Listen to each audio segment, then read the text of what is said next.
Hello everyone, it's a stay-at-home reader and this is going to be my first video. It is now Saturday. I filmed the library portion Tuesday when I picked up all my lovely books. I think there's 10 and it's going to go along with my 6 books in 6 days vlog that I'm going to be filming this coming week. I was going to do 7 books in 7 days, but my son's birthday's coming up, so of course I wanted to spend that with him. Anyways,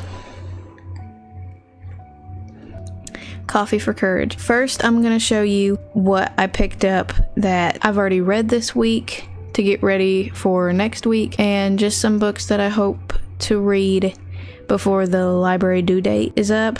And then I'm going to show you my stack of the 6 for 6 that's going to be in the vlog next week that my closest friends and family picked out for me to read. So thank you all for giving your opinions, recommendations. Let's get started. First, I picked up Ladies' Night by Mary Kay Andrews. I picked this one up because I needed a little romance, a little spice, broaden my horizons with reading, because I usually don't go for this type of books. Mary Kay Andrews, I saw that she was one of the authors that was taking up a portion of Olivia Reads a Latte's bookshelf in one of her videos, and I'll link her down below if you haven't heard of her, which probably isn't a thing at this point because she's huge as a YouTuber. I honestly picked this up because I've never had a ladies' night. Don't know what it's about. Apparently this woman catches her husband cheating.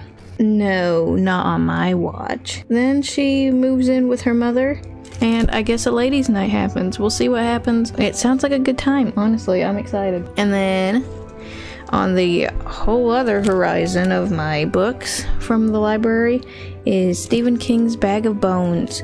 And this is about a man named Max who takes his 3-year-old granddaughter away from her widowed young mother. There are vivid nightmares of the house by the lake.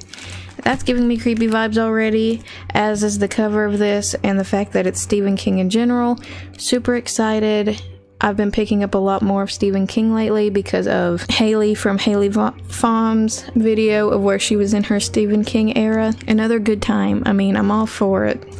All for the creepy vibes. You gotta have some of those in life. And then these next 2 that I picked up, I've actually already read this week in preparation for next week. This one's Practical Magic. I really love the movie. Couldn't get through the book. I actually DNF'd it today. There's only 244 pages in this book, and I couldn't get past page 50. Sorry to say, it was boring to me. It seemed repetitive with the characters. There was no character development for me. It just seemed to drag, and I just wanted it to end, and it just wouldn't end fast enough. And that's saying something from a 244 page book, because I'm a thick book girly. This is one of the only times I'll say that the movie was better than the book. Sadly. Hurts my little reader heart saying that. But then I got Circe. I read this one this week as well. It was okay. It was decent. It was good. I kept getting recommended this. Everybody said that it changed their lives. Good for you guys for finding a book that would do that for you. It just wasn't the book for me. It was slow paced in the beginning. It felt choppy. I just wanted it to end. It was boring to me. Those of you who love it, I'm glad you love it, but I gave it a 3-star. It just didn't wow me. And now the next 6 books are in the 6 for 6 vlog.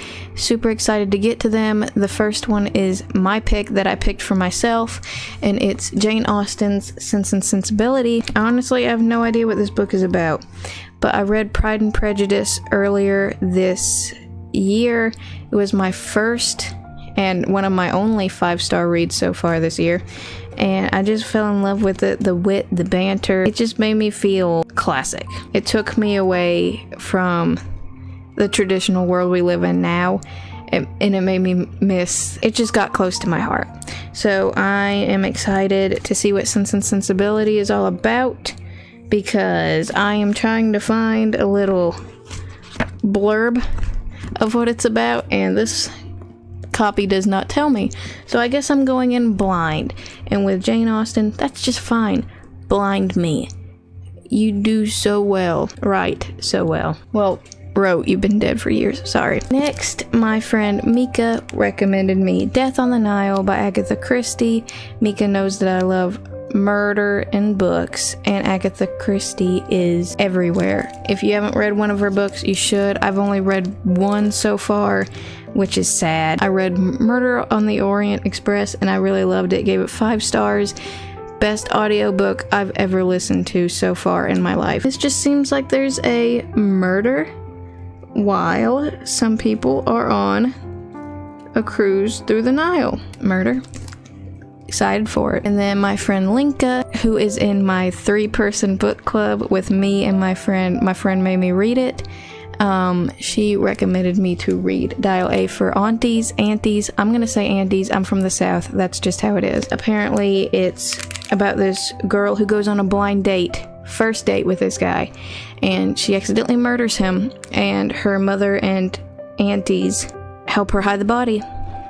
That's what I need. That's what I want. It just seems like a fun time, and I could use this to help me if things get too deep with all these murderous, sad books I have in my pile for the 6 for 6 vlog. Next, we've got Jojo Moyes' Someone Else's Shoes. My friend made me read it, recommended this one to me. Apparently, it's about 2 women who are completely different in aspects of their daily lives. One's rich, and then she isn't because her husband divorces her, and then the other is married and has a child and is at the breaking point with money. So I'm excited to see how that goes. I'm interested in tales like this, but I hardly ever read them. I'm more of a thriller, horror, gothic, romance type reader, into the dark stuff. Next up is All the Light We Cannot See. Can't believe I haven't read this yet. It was all over Book Talk and Bookstagram a while back, and it's about a child and his sister, actually an orphan. He becomes an expert at building and fixing crucial instruments to win him a place at the brutal academy for Hitler Youth. And apparently this is gonna sob. My mom recommended this to me to maybe make me cry. Who knows? Who knows why my mom recommended this to me? And don't judge. Me and my mom are like this. Apparently she just wants me to break down in tears. That one might be the first one I pick up. It might be the last, depending on how I feel, depending on if I want to cry myself a river. And then lastly, my husband is a huge Lord of the Rings fan. We got The Hobbit. I already read the Lord of the Rings trilogy last year. I even asked my librarian at the local library if he preferred the Lord of the Rings books or The Hobbit, and he said The Hobbit because of the adventure and the good times and the details of the book. So I'm really excited to pick this up and give it a shot, especially after Haley gave it 5 stars and said it made her laugh out loud. I want that to happen for me because that hardly ever happens for me with books. Just excited to go on a little adventure. That's it for my first video, you guys. I'll be coming up next with my reading vlog next week. Hopefully I can get some 5-star books in there for you guys and recommend you some amazing books. So thank you for watching my first video. Stay lovely, my little chapters.